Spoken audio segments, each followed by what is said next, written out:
This episode of Budget MTG Decks is sponsored by TCGPLAYER, the best place to buy your cards in the US. Welcome to Budget MTG Decks. All the cards you see in our videos are $1 or less, with exception of the Commander cards. Also, don't forget to hit the subscribe button and click the bell icon to be notified when a new video comes out. Hi and welcome to another episode of Budget MTG Decks. I'm David and today we're going to be looking at another fun and effective commander deck you can build without breaking the bank. And today we have a graveyard themed commander in the form of Muldrotha, the Gravetide. So for 3, a black, a green, and a blue. So for 6 mana we get a 6/6 legendary elemental avatar, which states that during each of our turns we're going to be playing up to 1 permanent card of each permanent type from our graveyard. So we still have to pay the casting cost, and remember that a permanent type is everything except for instants and sorceries. So what's going to be the strategy of this deck? We're going to be milling and looting to fill our graveyard. Why? Because we want to fill our graveyard. We want to make sure that we got lots of cards in our graveyard, because the graveyard counts kind of as a second hand with Muldrotha. Then we're going to play our commander and play some protection with her. Why? Because she's key to our strategy. She gives us so much value and she's going to be an easy target. And additionally, she's not very cheap to play. She costs 6 mana. So every time she gets removed, it really does hurt us. So we want to make sure that when she's on the battlefield, we have something to make sure that she stays on the battlefield. And we're going to be playing repeatedly removal to clear the battlefield of threats. This deck is chock full of control spells, making sure that our opponents, we take their stuff or we remove their stuff, and it's all in the form of permanent types. So we can do it repeatedly to make sure that they lose their value and we continuously control the board in order to later on be able to kill our opponent with either a big threat or either commander damage with Muldrotha. The deck is also quite affordable. The commander comes in at $3.73 and the rest of the deck comes in at $28.37, which means that you get the whole deck together, including lands, including everything, $32.10. So now let's have a look at the deck list, grouped by category.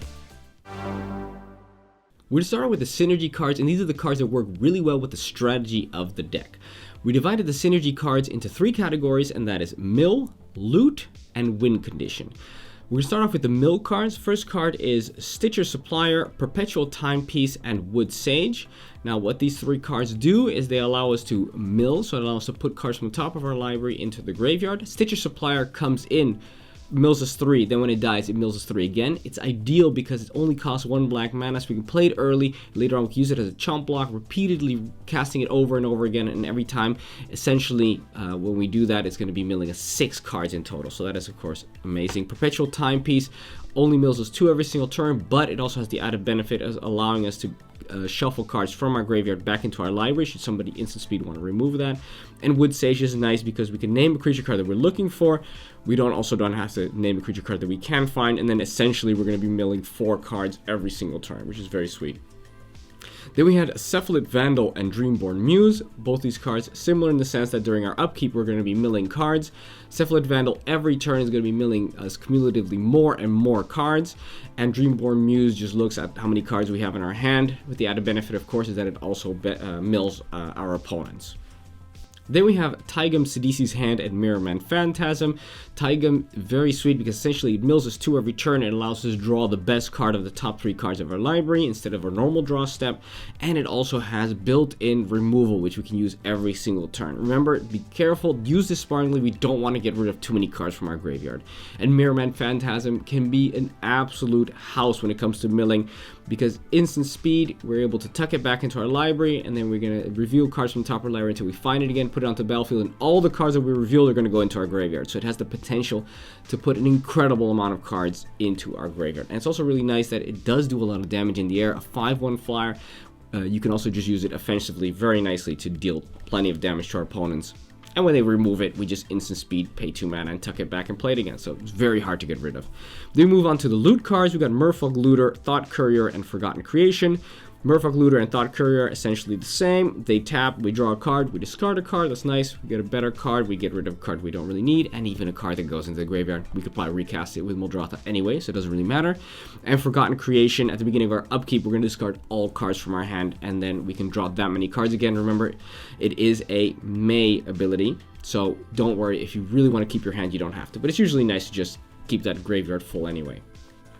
Up next is Vessel of Nascency, Satyr Wayfinder, and Epiphany at the Drown Yard. Not really loot cards, but essentially they do allow us to draw a card and they do put cards into our graveyard, so that's why we put it over here in this category.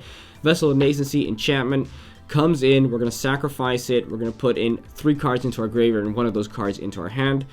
Essentially, Satyr Wayfinder is going to also put in 3 cards into our graveyard and 1 into our hand, but it's going to be a land. And Epiphany of the Drowned Yard, we can pump a lot of mana into it, and then our opponent is basically like a Fact or Fiction, but the other way around, because our opponent makes the pile, we make the piles, and our opponent chooses one of those piles to go into our hands. It's a little bit worse because your opponent gets to choose, but still a potential to put a lot of cards into our graveyard anyway. Then we have only 3 win con cards, that is Evil Twin, Gerard Golgari Lichlord, and Plaka Worm. This deck does not really have lots and lots of threats because Muldrotha herself is already a 6/6, which can end the game really quickly through commander damage, and the fact that all the good stuff, all the creatures that we have, we can just get them back from our graveyard super easy, so we don't need to have multiple copies of a lot of stuff, just a couple of really good creatures. Evil Twin is just going to be the best thing on the battlefield, plus it has a removal built in to get rid of that best thing, so you can either use it against our opponent's commanders, or just a really big fat creature that's going to be winning the game. Just make a copy of that, get rid of it by using its ability later and then attacking our opponents with it. Gerard Golgari Lichlord is going to be absolutely massive. It's going to be a huge threat. Additionally, if we have other big creatures, we can sacrifice those creatures to just shoot damage to our opponents, which is very nice. And even if we don't have Muldrotha, we have a way of getting him back from the graveyard anyway by sacrificing a swamp and a forest. And remember, later on with Muldrotha, we can always replay those lands from our graveyard anyway. And lastly, Plaka Worm, 7 mana, quite steep cost. You get a 7/7 Trampler. You may think, okay, that's not, not incredible. You also gain 7 life, might also not be super incredible, but it also, when it dies, it draws a card. Now, I've been looking for a deck to put this card in. It's never really made the cut. This deck, however, the fact that every time we have a 7/7 Trampler as a threat, which deals incredible amounts of damage, your opponents want to get rid of it. Every time we replay, we're gaining another 7 life. Every time they get rid of it, we're drawing another card. It is an absolute house and definitely makes a big difference in this deck. Those are the synergy cards. Let's have a look at the protection cards. The protection cards are here to make sure that our commander stays alive and also that we stay alive. So we divided the protection cards into 3 categories: those that protect against targeted removal, those that protect against board wipes, and those that protect us against taking damage. Now, first we're going to be looking at the cards that protect against targeted removal, and that's Robe of Mirrors and Nurok Stealth Suit. Both of these cards are going to be giving our commander a Shroud, which means it can't be targeted anymore, neither by our opponents nor by stuff that we want to cast, but it doesn't really matter. They're super cheap, especially Robe of Mirrors for single blue is going to be giving our commander Shroud. And Nurok Stealth Suit, a little bit more expensive, does cost us 2 to play it and then another 1 to equip. However, it has the added benefit of, for 2 blue mana, being able to be instant speed moved from one creature to another, which is not to be underestimated. It's a nice little surprise when somebody tries to use instant speed removal against maybe one of our other creatures. Then we have the cards that protect against board wipes. Essentially, these ones will also protect us against targeted removal. We got Crab Umbra, Spider Umbra, and Kaya's Ghost Form. The Umbra cards have special abilities, but the most important thing is to hear because of the totem armor, which means that should our commander be destroyed, we're actually only going to be sacrificing the totem armor aura, and then the commander lives. And of course, if it's our turn, we're just going to be playing again from our graveyard these auras for single mana, which is very nice. And Kaya's Ghost Form is essentially the same, except it's even better because it also protects against exiling effects, which is not to be underestimated. Then we have Vampiric Link and Orbs of Warding, which are going to be protecting us against the damage. Vampiric Link gives a creature of ours lifelink, so either against Plaka Worm, Gerard, or even Muldrotha. We're going to be gaining a lot of life with Vampiric Link, and also costs only a single black, so it's very easy to cast over and over again from our graveyard, so don't worry about playing it early on in the game on one of maybe your smaller creatures. And Orbs of Warding prevents 1 damage of every creature that attacks us, so those 1/1s don't do anything against us anymore. But more importantly, it also gives us hexproof, which means that basically we are immune to a lot of effects which want to exile our graveyard, so that means that our graveyard is going to be nice and safe with Orbs of Warding. Then we're going to be looking at the control cards. We divided the control spells into creature, non-creature, counterspell, and board wipe. Now the first of our control cards are going to be the creature cards, and that is Fleshbag Marauder, Plaguecrafter, and the Eldritch Reborn. These 3 cards all make our opponents sacrifice a creature. With Fleshbag Marauder and Plaguecrafter, we also have to sacrifice a creature. And what's the beauty of this is that we're always going to target themselves, which means that we're going to be able to repeatedly, every single turn while Muldrotha's on the battlefield, play this card from a graveyard and have our opponents sacrifice a creature. Eldritch Reborn doesn't make us sacrifice a creature, but it's an enchantment, so we're going to make our opponent sacrifice a creature. Next, we're going to make our opponent discard a card. And lastly, we're going to put a creature or planeswalker card from a graveyard onto the battlefield under our control. So it's also reanimation. And remember that when the last one triggers, we're going to sacrifice this enchantment, and it's going to go into a graveyard, which means next turn or even that turn, we're going to be able to recast it again and start the whole process all over again. Then we have Executioner's Capsule and Shriekmaw. One is an artifact, the other is a creature. The benefit of this card is that it's going to be destroying target non-black creature, and for Shriekmaw's case, it is also target non-artifact creature. So these are some prerequisites. We won't be able to hit black creatures in the case of Executioner's Capsule and not black or artifact creatures in the form of Shriekmaw, but the benefit is that Executioner's Capsule comes in for a single black and can be activated for 2 mana, so for 3 mana we're already destroying a creature repeatedly, because of course it's an artifact, so we can play it from our graveyard. And Shriekmaw, we can evoke it for 1 and a black, so for 2 mana, and then we're going to be playing it from our graveyard or from our hand if we have Muldrotha. Very nice, for only 2, and it's sacrificed right again, which means we can repeatedly play it. So this is a card that you're going to be playing for its evoke cost most of the time, because then it's repeatable. Then we have a Ravenous Chupacabra and Shadowborn Demon. Both these creatures, when they come in, we're going to be destroying a creature. Chupacabra doesn't care about the creature. Shadowborn Demon says, okay, it can't be a demon, but it's not much of a downside. And the benefit, of course, of the Shadowborn Demon is that at the beginning of the upkeep, if you get fewer than 6 creature cards in your graveyard, you're going to sacrifice a creature. Most of the cases, early on in the game, that will be the case. So you just sacrifice the Shadowborn Demon, which means that with Muldrotha, we'll be able to recast it again and do it over and over again. Then we move on to Seal of Removal, Kasmina's Transmutation, and Control Magic. These are absolutely delicious cards. Seal of Removal for a single blue is going to be bouncing a creature. What's super nice is that it's a single blue. We can replay it every single turn, and we can use it either to annoy our opponents by bouncing their best thing every single turn, or by using it to protect our commander in case somebody, we don't have any other kind of protection and somebody tries to use instant speed targeted removal against our commander, then we just bounce it back to our hand and we replay it for its normal mana cost. Kasmina's Transmutation is really nasty to play against our opponent's commanders, because it's going to lose all abilities. It's going to be 1/1, and that means they can't have it go to the command zone. So we're just basically neutering their strategy. They have to find a way to kill their commander. They have to maybe use their own removal against it so they can get it back into the command zone and then recast it again. It's a whole ordeal. And Control Magic, not only are we getting the best thing on the battlefield, but we're taking the best thing away from one of our opponents, which is really also not to be underestimated. And usually with enchantments and auras mostly, like these last 2 cards, people might think, oh, they're not that great. You play it once, it gets removed, then you get 2 for 1. But with this deck, it really doesn't matter, because we can replay Control Magic every single turn if our opponents find a way to either destroy or get rid of their that creature that got enchanted anyway. So very, very strong in this deck. They move on to the non-creature removal spells. We've got Caustic Caterpillar, Seal of Primordium, and Sylvok Replica.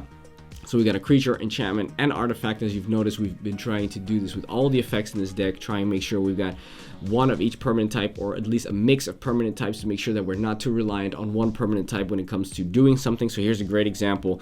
We got a creature, an enchantment, and an artifact, which can do the same thing, which is essentially sacrifice itself to destroy target artifact or enchantment. And the reason why these cards are better than cards that just say, like Reclamation Sage, for example, which comes in and destroys an artifact or enchantment. This is better because these things sacrifice themselves, which means that we're able to use them repeatedly and not have to have a separate sacrifice outlet or wait for our opponents to kill it in order to be able to cast it again.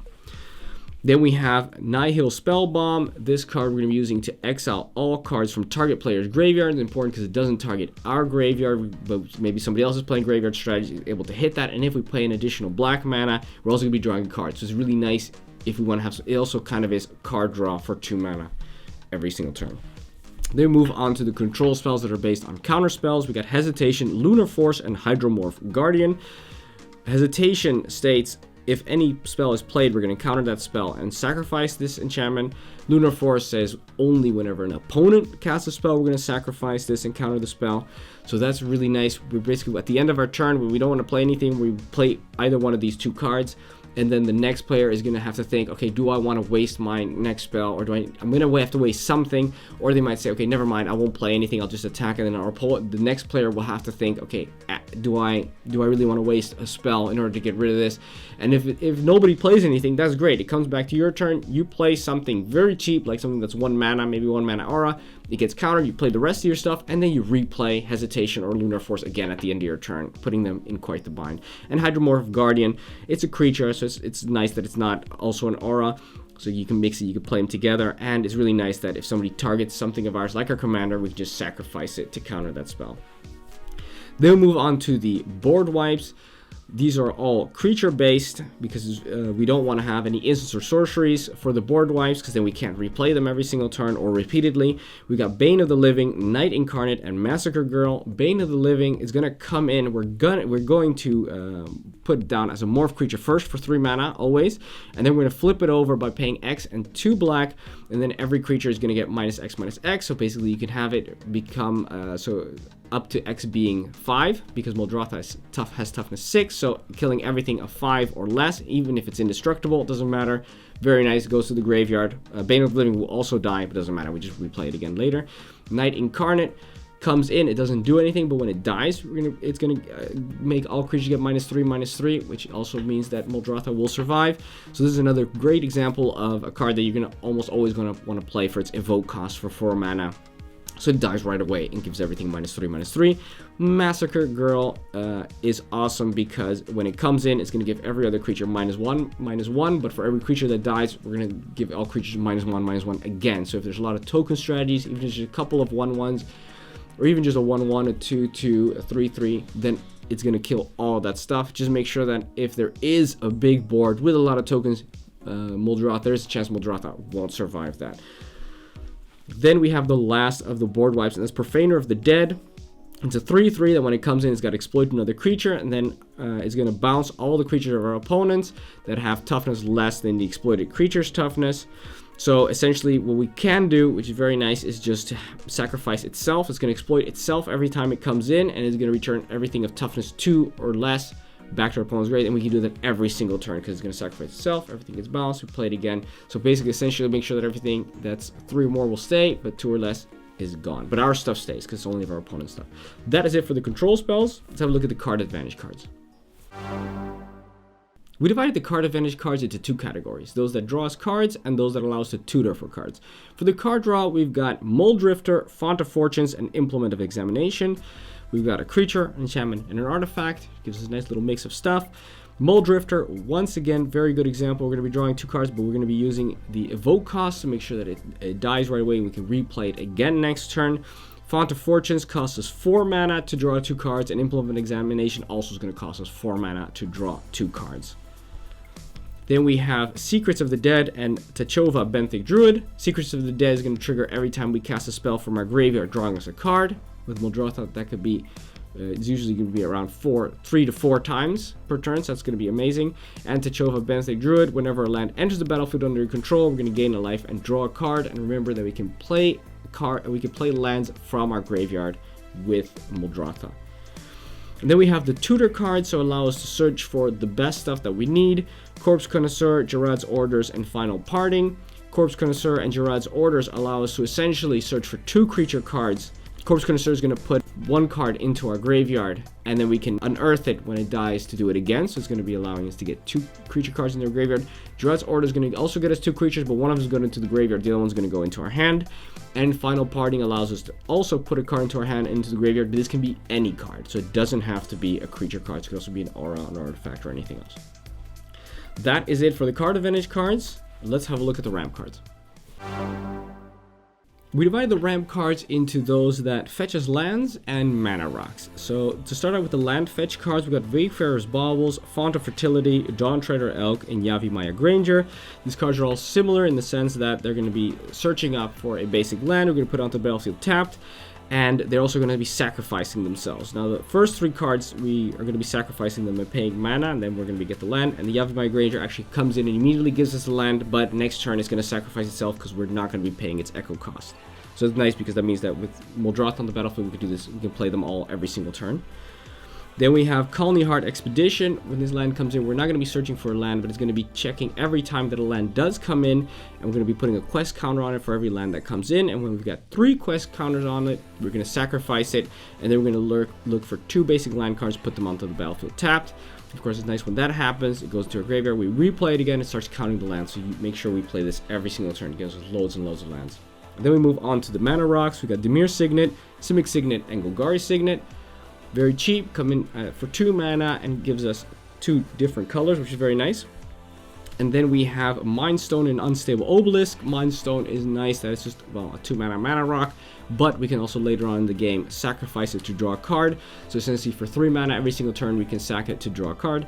And Unstable Obelisk for 3 mana also taps for 1 colorless mana, but it's nice that for 7 mana we can use it and sacrifice it to destroy target permanent. So for 7 mana every single turn we can destroy any permanent. That is very, very expensive and not to be recommended to try and have that be your reliable removal, but it can be used in a pinch, which is not bad. That is it for the ramp cards. Let's have a look at the lands. We divided the lands into 4 islands, 4 swamps, 9 forests, and 20 non-basic lands. We'll start off with the non-basics, and that is Lonely Sandbar, Barren Moor, and Tranquil Thicket. These lands all come in tapped, but they have the benefit that for 1 mana we can cycle them, which means that we pay the mana, we discard it, and we draw a new card. And remember, discarding these cards is not too bad because they go into the graveyard and we can replay them again from there with Muldrotha. Then we have Dismal Backwater, Thornwood Falls, Jungle Hollow, and Opulent Palace. These cards all come in tapped but give us multiple colors. Rupture Spire, Transguild Promenade, and Gateway Plaza also come in tapped, but give us mana of any color. However, we also have to pay 1 mana when they come in. And then we have Vivid Creek, Vivid Marsh, and Vivid Grove. They all give us only 1 mana. They also come in tapped, but 2 times a game they're able to give us mana of any color. Then we have Evolving Wilds, Terramorphic Expanse, and Blighted Woodland. These cards can be sacrificed to search for a basic land and put it onto battlefield tapped. And with Blighted Woodland, we pay a little bit of mana, but we can look for 2 basic land cards. And then we have Ibnu Rivulet, Encroaching Waste, Temple of the False God, and Rogue's Passage. The Ibnu Rivulet can be sacrificed every single turn to mill us if we need that. Encroaching Waste gives us some repeatable non-basic land destruction. Temple of the False God is just nice to be able to have a little bit of extra mana. And Rogue's Passage allows one of our big fat attacking creatures such as Muldrotha to deal her commander damage unopposed. Now let's have a look at some example starting hands. Here we have 2 example starting hands. Now, in the first example, as you can see, we've got something which allows us to mill a little bit. We've got some protection for Muldrotha. We got some ramp, and we also have some card draw. In the second example, we also have some ramp, we got some protection from Muldrotha, we got a little bit of removal, and we also have some mill. So these are essentially the components that you want to have in your hand. You want to make sure you can ramp, you want to make sure you can mill, you want to make sure that you can protect Muldrotha. Those are the most important things. Now let's have a look at some non-budget upgrades. So here we have some examples of some good non-budget upgrades that you can include to improve your deck. The first card is the card that's already in the deck, and it's followed by the card which you can use to improve it. Now these are not all 100% strict upgrades, so have a look at which ones would fit best in the strategy when you're constructing this. Thank you very much for watching. I'm David, and this was Budget MTG Decks. Find all the cards discussed in this video in the description below. Also, show you're a fan of the channel by rocking this awesome Budget MTG Decks merchandise. This show was made possible by the support of our loyal patrons. Head on over to patreon.com/budgetmtgdecks and donate as little as $1 per month.